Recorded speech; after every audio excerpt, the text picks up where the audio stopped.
Hello, this is RV Vagabond Jerry, and today I'm in Craters of the Moon National Monument, which is about halfway between Twin Falls and Idaho Falls, Idaho. I hope I'm going to see some craters that look like pictures I've seen on the moon. I'm not sure. And then also at the end of this video, I'm going to show you some details about the campground where I'm staying overnight here in the park. So come along with me. I'll show you around the park and where I'm camping. Let's go. Here is the first overlook of a lava field. There's two really big piles there and here right by the parking lot. And over here are some interesting looking ones. That one is like a square box. This one, a taller one. And then a smaller one off to the left. And over here. So they pile up in unusual shapes like that. There's a gravel trail here. And where I am now, there's a short trail that goes in a loop there. And here's a much longer hiking trail, but it's not a loop. So that would be a good one to take if you have someone to pick you up over here. This point is called the Devil's Orchard. Has a paved trail here. And I'd say the devil is not very good at taking care of his orchard. There's a loop trail here. And it's just a half a mile, so I'm going to walk it. Looks like this tree just gave up and took its roots with it. This one is still standing, but it's like a skeleton. Here's another lava field that is slowly breaking down, and they're blaming it on us. Of course. Here's a small field, and you see the yellow on here. I saw that at another lava deposit place, and I thought it was some sort of moss, but it says here that it is lichens. Here's some big chunks. And there is an interesting pillar. And boy, the trees here have really taken a beating over the years. I like the sidewalk they got going through the lava field here. You might never guess it, but they're actually worried about pollution here. That's what this says. Interesting. There's that pillar again. They must have had a long drought here to kill off these trees. I assume that's what did it. But most of them survived. I actually find it impressive that some trees can grow right out of a pile of volcanic rocks. This next point here is the Inferno Cone Overlook, and you can see a little light colored trail that people are going up to the top of that cone. And you can run down real fast.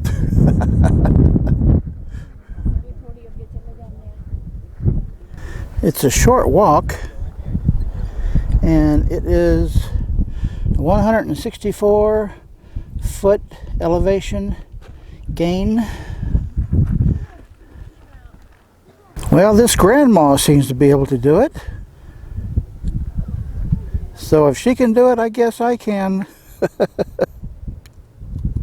Well, this is going to get me enough exercise to last a couple days, and it is super windy up here.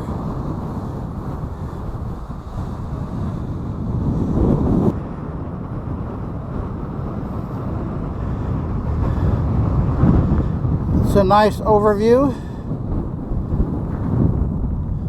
There's another overlook point there I haven't gotten to yet.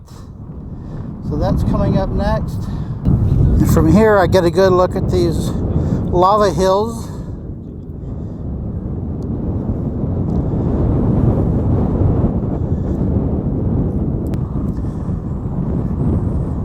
There's the visitor center and park residence for the rangers or caretakers, whatever you call them, which is just inside of the highway going by here from Twin Falls to Idaho Falls.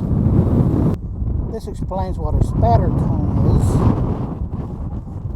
which is this over here. That's your spatter cone. Let me go around that trail and see what's on the other side.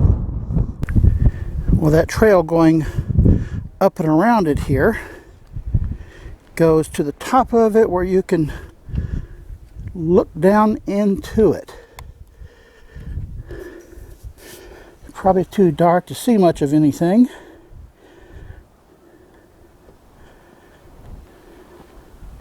That's as far as I can see right there.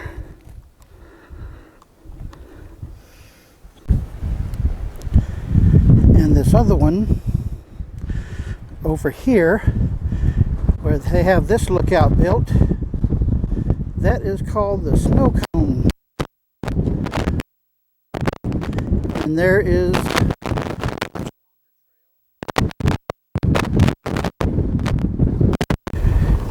that big mound I just walked up, and on the top here you can see some people there. It's not terribly hot here, but I could still use a snow cone. Well, this is the snow cone. Oh, and look, there is actually some snow down here. Look at that. Early August and they still got snow hanging around here. That's why they call it the snow cone, I think.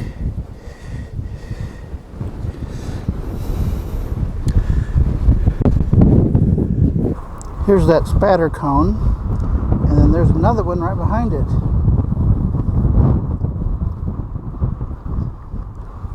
This looks a little different. See the way this lava bed is smoothed over? Not so jagged. It was once a molten lake of lava.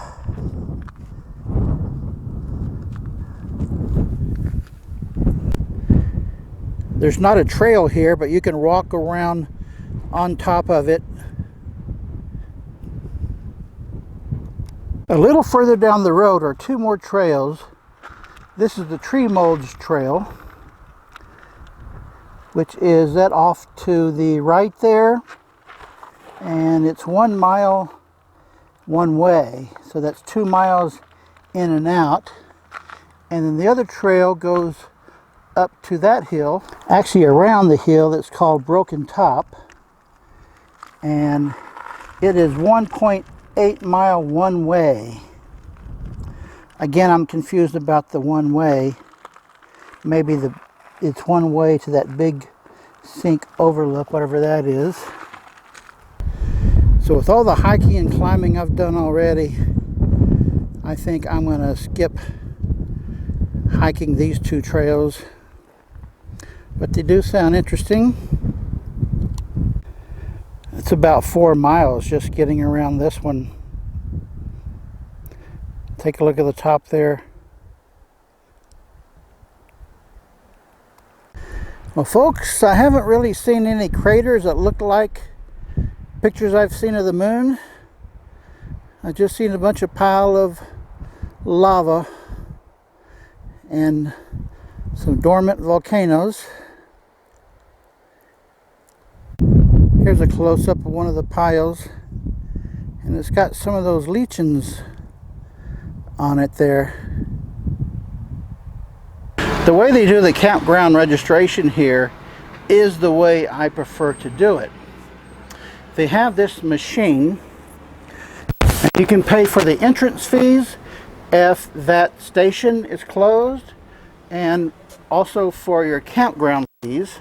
So you press which one you want, camping fee, and you can show whether you want a regular or the senior access pass. And then you swipe your access pass card or put it in there. It says remove. So now it says to insert a credit card, and the receipt comes out here. It shows I have paid $7.50 for one night, and then you cut off this bottom slip and put that at your campsite. So that way you can register your entrance and the campground registration without talking to anybody, especially if this is closed. And that's the way I like to do it. So I got my receipt. This shows the checkout time I paid for, and that goes right in here. I decided to camp here for one night and use my scooter to get around the park. And this is my campsite with all of the lava rocks just a couple feet away from my motorhome. I have a really solid picnic table and a barbecue pit, but there are no hookups at all here, which is okay with me. And right across from me here, there is a restroom building, which is open, and there's also a water faucet here. Now this is the type of water faucet where there are no garden hose threads on it. It does work, but they put them like that because they don't want you using this to fill up a 20, 40, 60 gallon fresh water tank.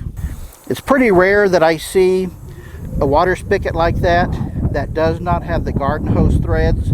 Some places they may be limited on their water, or maybe the water is really expensive if they have to have the water hauled up here.